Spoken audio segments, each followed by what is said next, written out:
Serafina knew she wouldn't be allowed inside for the coronation.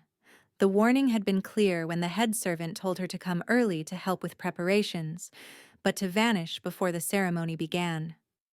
Albino omegas were said to bring bad luck to sacred events, old superstitions claimed, able to curse a new reign before it even started. So Serafina did what she always did, worked diligently, kept her head down, and prepared to be invisible when it mattered most. For 3 days she had decorated the great throne room, polishing every surface until it shone, arranging flowers and ceremonial banners with meticulous care.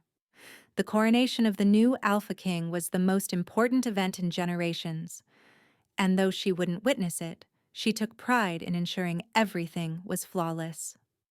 On the morning of the ceremony, Serafina rose before dawn, completing final checks and making sure all the candles were lit. Every ceremonial item was in its proper place. Then, as the first nobles began to arrive, she slipped out through the servants' entrance just as she had been instructed. But something made her hesitate. Perhaps it was curiosity about the new king, said to be unlike any alpha before him. Perhaps it was the urge to see, even from afar, the ceremony she had worked so hard to prepare. Or maybe she simply had nowhere else to go, and the stone hallway outside the throne room was as good a place as any to wait until her next shift. The massive doors to the throne room were closed, yet not completely sealed.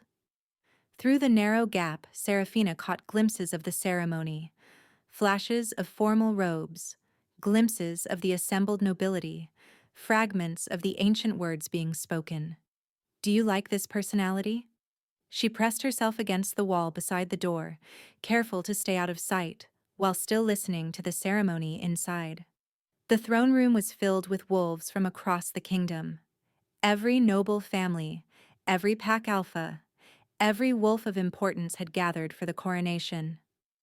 The outgoing king's voice echoed as he prepared to pass the crown to his successor. "By the ancient laws and the blessing of the moon goddess, I present to you your new Alpha King. May he rule with wisdom and strength. May he protect the weak and lead the strong. May his reign bring prosperity to all under his protection." Serafina shifted slightly to see better through the narrow gap in the doors. What she saw made her breath catch. The new king was unlike any alpha she had ever known. Tall and powerfully built, he clearly possessed tremendous strength. But it was his appearance that held her gaze. His hair was not the usual browns, blacks, or occasional blonde. It was silver white, falling past his shoulders and catching the candlelight as if it glowed. His skin was pale, and from her angle she could see eyes of a distinct light color. He was albino, just like her. The new Alpha King of the Northern Territories, an albino, was sitting on the throne in front of the entire nobility, crowned despite the very superstitions that had kept Serafina outside. She watched, transfixed, as the crown was placed on his head. He looked strong and confident, bearing the weight of leadership with a grace that suggested he had been born for this. No one in the throne room seemed concerned about his appearance. No whispers of curses or bad luck floated through the air. The nobles bowed and pledged their loyalty without hesitation. So why was she not allowed inside? If an albino could be king, why couldn't an albino omega stand among the witnesses? The bitter irony made Serafina's eyes sting with unshed tears. She blinked them back and kept watching through the crack in the door. At least she could see part of the ceremony, even if she couldn't take part in it. The new king rose from the throne, his voice ringing clearly through the great hall. "I, Lucian Winterborn, accept the crown and the responsibility that comes with it. I pledge to rule fairly, to protect all wolves, regardless of rank or circumstance, and to challenge any law or tradition that values status over character." The words were standard enough, part of the traditional coronation oath. Yet the way he spoke, emphasizing all wolves and regardless of rank or circumstance, made Serafina feel he meant them more deeply than most kings ever would. Let all who would pledge their loyalty to the crown come forward, Lucian continued. The nobility began moving in an organized procession toward the throne. Serafina knew this part would take hours. Each noble family would make their formal pledge, be acknowledged by the new king, and exchange the ritual words that bound them in fealty. She should probably leave, find somewhere else to wait, but she couldn't bring herself to move away from the door. The procession had barely begun when something unexpected occurred. A draft from somewhere in the castle caught the massive doors, pushing one open slightly wider, just a few inches, but enough that the gap Serafina had been peering through became visible from inside the throne room, and the new king, Lucian Winterborn, looked directly at her. Their eyes met across the distance, and Serafina felt her heart seize. She should look away, step back out of sight, do anything other than stand frozen while the Alpha King stared at her with an intensity that made her skin prickle. But she couldn't move. Those pale eyes held her captive, and she noticed something shift in his expression. Surprise, perhaps, recognition, or something else she couldn't name. Then Lucian did something that made the entire throne room fall silent. He raised his hand, halting the procession of nobles mid-step, and spoke with a voice that brooked no argument. Stop. The single word echoed through the great hall, and every wolf present froze. A noble who had been in mid-pledge stumbled, confusion written clearly across his face. Murmurs rippled through the crowd as everyone tried to understand what was happening. Lucian's eyes never left Serafina's face as he spoke again. Someone explain to me why there is a wolf standing outside these doors. Why is she not inside with the rest of my subjects? The question was addressed to the throne room at large, but it was the head servant who answered, his voice trembling with nervous apology. Your Majesty, that is just one of the Omega servants. She helped with preparations but was instructed to leave before the ceremony began, as is traditional for... As is traditional for what? Lucian interrupted sharply. Finish that sentence. The servant hesitated, realizing he was about to say something fraught. As is traditional for Omegas of particular appearance, Your Majesty, the old belief suggests that albinism can bring misfortune to sacred ceremonies. The silence that followed was absolute. Every wolf in the throne room stared at their new king, and Albino himself, who had just been told that someone was barred from his coronation for the very same condition he bore. I see. Lucian's voice was cold enough to chill the air. So, let me understand this correctly. On the day of my coronation, my staff decided it was appropriate to exclude one of my subjects from witnessing the ceremony because of superstitious nonsense about her appearance. The same appearance that I share. Is that accurate? No one dared to answer.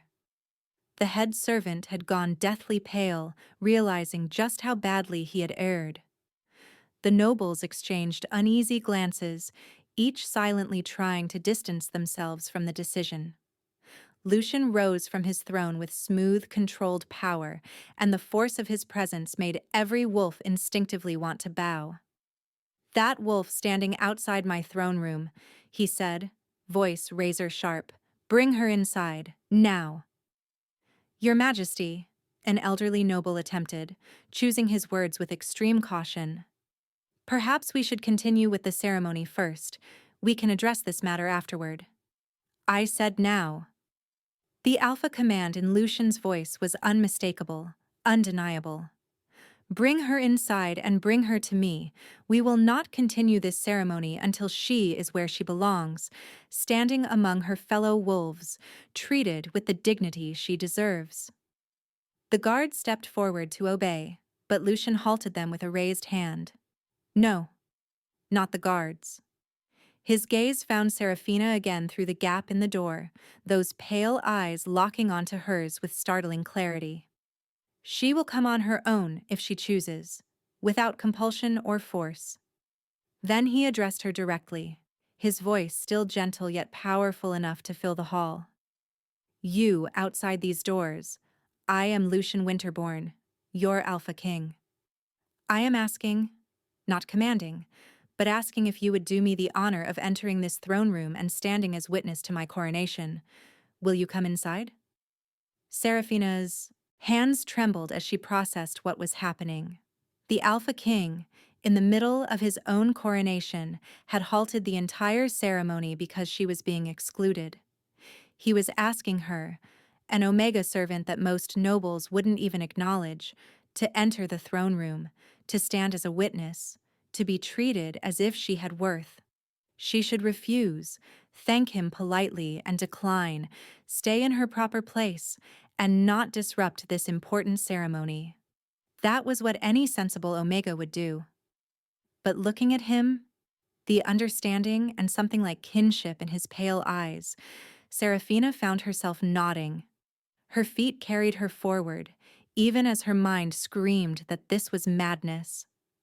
She pushed the door wider and stepped into the throne room.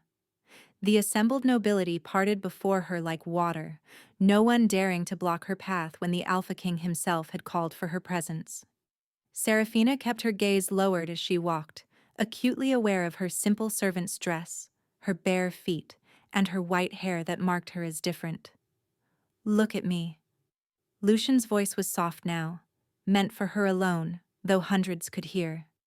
"Please, I want to see your face." Seraphina lifted her eyes and met his gaze.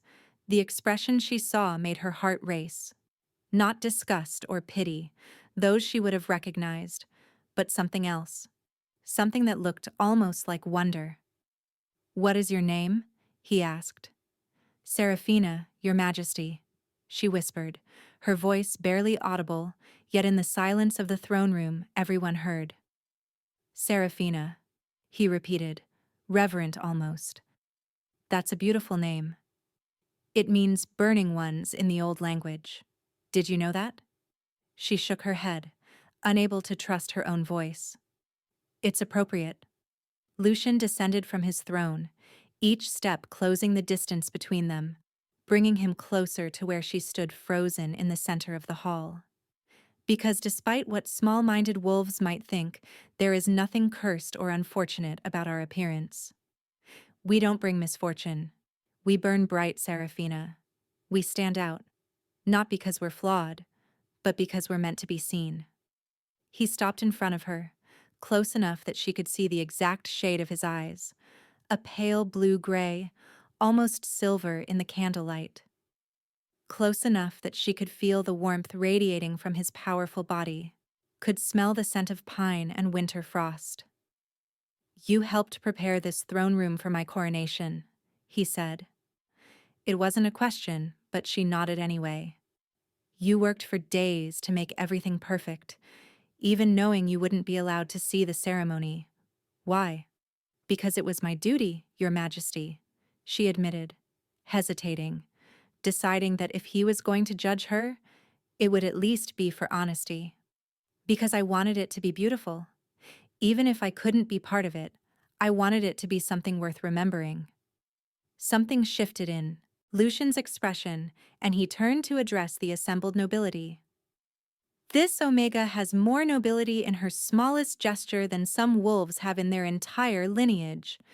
She worked to create beauty for an event she knew would exclude her. She took pride in service even when that service wasn't valued, and she was prepared to stand outside these doors for hours rather than disrupt the ceremony by requesting entry." His voice hardened. "Meanwhile, my staff, wolves who are supposed to serve all members of this kingdom, decided that ancient superstitions mattered more than treating every subject with dignity. That ends now." He looked back at Seraphina, his voice softening once more. "Will you stay? Will you stand here and witness the rest of this ceremony? I want you to see what you helped create. Your Majesty, I'm not dressed appropriately. I'm just a servant. I don't belong." "You belong exactly where I say you belong," Lucian replied, firm but not unkind. "And right now, I say you belong here in this throne room, witnessing a moment you helped make possible. Will you do me the honor?" Seraphina felt tears gathering behind her eyes but blinked them away. "Yes, Your Majesty." If you wish it. I do wish it. He extended his hand. After a brief, trembling hesitation, she placed her hand in his. The moment their skin touched, a surge of electricity shot through both of them. Serafina heard Lucian's sharp inhale, and in that instant she understood. The mate bond. That unmistakable spark that bound two souls together. Lucian felt it too. She saw the recognition explode behind his pale eyes, but he didn't speak of it. Not here, not with hundreds watching. Instead, he simply said, "Come, stand beside my throne where everyone can see you, where you should have been from the beginning." He guided her up the steps to the throne platform, every gaze in the room locked on them. Serafina's heart pounded, aware of how unprecedented this was, how scandalous, how unforgettable. Yet Lucian's unwavering confidence steadied her, letting her lift her chin just a little higher. When they reached the throne, Lucian addressed the crowd once more. "Let this be the first decree of my reign. No wolf in my kingdom will be excluded from any public ceremony or gathering based solely on their appearance. Albinism is not a curse. It is simply a variation in our kind. Anyone who perpetuates these harmful superstitions will answer to me personally." He turned to the outgoing king, who had been observing the exchange with barely concealed amusement. "My apologies for the disruption, Your Majesty, but I needed to make this clear from the very start of my rule. May we continue?" The old king smiled, approval in his expression. "By all means, Your Majesty, though I suspect you've already shown everyone here exactly what kind of king you intend to be." The coronation ceremony resumed, but everything had changed. Serafina stood beside the throne, visible to all, while Lucian completed his formal ascension to power. The nobility, who had initially looked scandalized, gradually appeared thoughtful, as if reconsidering everything they thought they knew about rank, worth, and value. When it came time for the nobles to make their pledges of loyalty, more than one glanced at Serafina with new respect instead of dismissal. Old prejudices wouldn't vanish overnight, but Lucian had made it unmistakably clear that they had no place in his kingdom. After what felt like hours, the formal ceremony concluded. The nobility began to move toward the great hall for the coronation feast. Lucian remained on his throne. When the last noble had departed, he finally turned to Serafina, his expression softening with relief. "Thank you for staying," he said quietly. "I know that was probably overwhelming." "Your Majesty, I should be thanking you. You didn't have to stop your coronation for me. You didn't have to challenge centuries of tradition because one servant was left outside." "Yes, I did."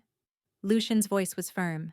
"Because if I had let it pass, if I had allowed that injustice to stand unchallenged on the very day I became king, then I would have been no better than every ruler who came before me, who did nothing to change unfair traditions." He stood and stepped closer, and Serafina found she couldn't bring herself to retreat, even though protocol likely demanded it. "Besides," he continued, "the moment I saw you through that door, I felt something I've been waiting my entire life to experience. You felt it too, didn't you? The mate bond." Serafina nodded, unable to trust her voice. "I've spent my whole life being told my appearance was a flaw I had to compensate for," Lucian said, his voice thick with emotion. "That I could be king despite being albino, but that it would always be something I had to work twice as hard to prove wasn't a weakness. And then I saw you standing outside those doors, excluded from a ceremony meant for all my subjects, and I realized nothing had really changed. The prejudice was still there, just wrapped in polite words and pretty manners." His hand lifted, brushing her white hair with a gentleness that sent a shiver down her spine. "But when I look at you, Serafina, I don't see a flaw. I see someone who is beautiful exactly as they are. Someone who never needed to overcome anything because there was never anything wrong to begin with." And I thought, If I can see that in you, maybe you can help me see it in myself. You're the Alpha King, Serafina whispered. You don't need an Omega servant to tell you that you're worthy. Maybe I don't need it, Lucian agreed softly. But I want it. I want a partner who knows what it's like to be judged for something they can't control. Someone who learned to be strong not despite being different, but because of it. Someone who sees past the crown to the person beneath it. Because they know exactly how it feels to be reduced to their appearance instead of valued for who they are. He stepped back slightly, giving her space. But Serafina, I need you to understand something. I'm not asking you to accept the mate bond because of duty or obligation, or because I'm the Alpha King. I'm asking because from the moment I saw you, something in me recognized its match, my equal, my partner. But the choice has to be yours, made freely, without any pressure or compulsion. I'm just a servant, Serafina whispered, voicing the fear that had been growing inside her. I don't know anything about being queen. I don't know how to navigate court politics or manage a kingdom. You should be with someone who can actually help you rule, not someone who's only good for polishing floors and arranging flowers. You created beauty in a throne room you thought you'd never be allowed to enter, Lucian countered gently. You found purpose and pride in work that went unacknowledged. You stood outside those doors for hours because you wanted to be close to something meaningful, even if you couldn't fully participate. That shows more strength and grace than most nobles I've met display in their entire lives. He stepped toward her again, his voice dropping to something quieter, more intimate. And as for not knowing how to be queen, neither did I know how to be king when I was born. It's something you learn, something we can learn together. What matters isn't whether you have all the skills right now. What matters is whether you have the heart, the compassion, the strength of character that makes someone fit to lead. And Serafina, you have all of that. What if I fail? She breathed. What if I'm not good enough? Then we'll fail together and figure out how to do better, he said with a soft, reassuring smile. But I don't think you'll fail. I think you're going to surprise everyone, including yourself, with just how capable you are, once someone finally gives you the chance to shine. Serafina looked up at him, at this powerful alpha who had stopped his own coronation to call her inside, who had challenged centuries of prejudice in his very first act as king, who was now looking at her like she was precious rather than worthless. I'm scared, she admitted. Good. Being scared means you understand the magnitude of what this means. But Serafina, I'll be beside you every step of the way. You won't be doing this alone. She drew in a deep breath, feeling as if she were standing at the edge of a cliff, ready to leap. Then yes, she said softly but firmly, I accept the mate bond, the role of queen, all of it. Not because you're the Alpha King or because I feel obligated, but because something in me recognized you too. Because when you looked at me, like I had value, like I was worth stopping a coronation for, I felt more seen than I have in my entire life. The smile that spread across Lucian's face was radiant enough to eclipse every candle burning in the throne room. Thank you, he breathed, pulling her gently into his arms. Thank you for being brave enough to say yes. When he kissed her, the mate bond solidified between them with a force that made the very stones of the throne room seem to hum. This was destiny, Serafina realized. This was what it felt like when two souls recognized their perfect match. When they finally parted, still glowing with the bond's energy, Lucian rested his forehead against hers. There's going to be gossip, he warned softly. Probably some resistance from traditional nobles who think I should have chosen someone of higher birth. Are you prepared for that? As long as you're beside me, I can handle anything, Serafina replied, surprising even herself with the steady conviction in her voice. Then let's go to the feast. Let's show everyone that the albino Omega who was left outside the ceremony is exactly where she belongs, standing beside her mate, ready to help lead a kingdom into a new era. They walked hand in hand toward the great hall, and Serafina felt a strength growing within her that she had never known before. She was done hiding, done accepting that her appearance made her less valuable, done letting other wolves define her worth. The feast hall fell silent as they entered together. Lucian, resplendent in his coronation robes and crown. Serafina, in her simple dress, yet carrying herself with newfound confidence. The assembled nobility stared, some in shock, others in dawning comprehension, and a few with obvious disapproval. Lucian allowed no time for objections. He raised his voice to address the entire gathering. Wolves of the Northern Territories, I present to you my mate and your future queen, Serafina Winterborn. She will stand beside me as we work to build a kingdom that values all wolves, regardless of rank, appearance, or circumstances of birth. Anyone who cannot accept this is welcome to leave now. No one left. A few noble families exchanged uneasy glances, clearly displeased, but no one dared to challenge the Alpha King on the day of his coronation. Gradually, nobles approached to offer formal congratulations. Most were polite, if not enthusiastic, but a surprising number, particularly among the younger wolves, looked genuinely pleased. One young alpha even bowed deeply. "Your Majesty," he said, "I think this is the best decision you could have made. We need leaders who understand what it's like to be judged unfairly, who will create space for all of us to be valued for who we are, rather than for what we look like."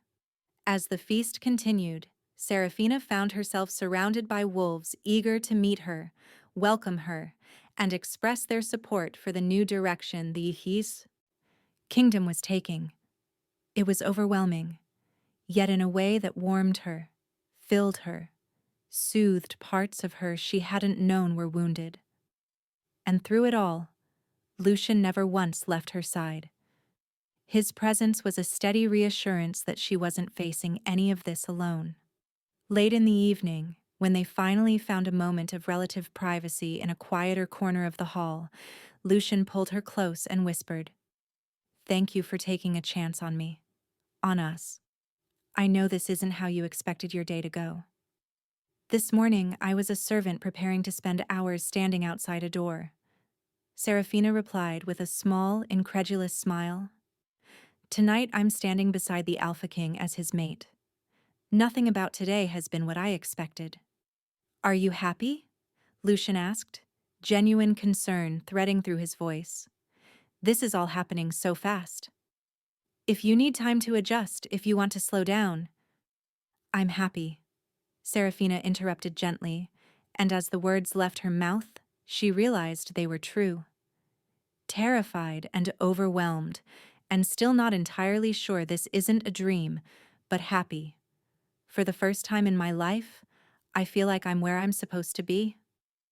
"You are," Lucian assured her softly. "You're exactly where you belong. And I'm going to spend every day proving to you that being left outside that ceremony was the best thing that could have happened, because it gave me the excuse to bring you inside, where everyone could finally see how remarkable you are." As they stood together, watching the celebration of a new reign unfold, Serafina thought about the journey that had brought her here. From a servant who believed herself cursed to a queen who was beginning to understand that different didn't mean less. She had been left outside the ceremony, excluded and dismissed, told her presence would bring misfortune. But the White Alpha King had called her into his throne room, had stopped his coronation to demand she be treated with dignity, had seen value where others saw only superstition, and in doing so, he had changed everything. Not just for Serafina, but for every wolf who had ever been told they weren't good enough because of something they couldn't control. The Albino Omega, who had once stood outside in the cold, had become a queen, standing in the warmth of recognition, respect, and long-denied acceptance. And the White Alpha King, who knew all too well what it meant to be judged by appearance, had found his perfect match in someone who shared not only his rare coloring, but his courage, his integrity, and his determination to build a kingdom where no one would ever be shamed for simply existing. Sometimes the most important moments begin with exclusion and end with belonging. Sometimes being left outside is just the universe's way of making sure the world pays attention when the door finally opens. And sometimes the person standing in the doorway, quiet, steady, brilliant in ways no one bothered to look for, is exactly the person you were meant to find, all along.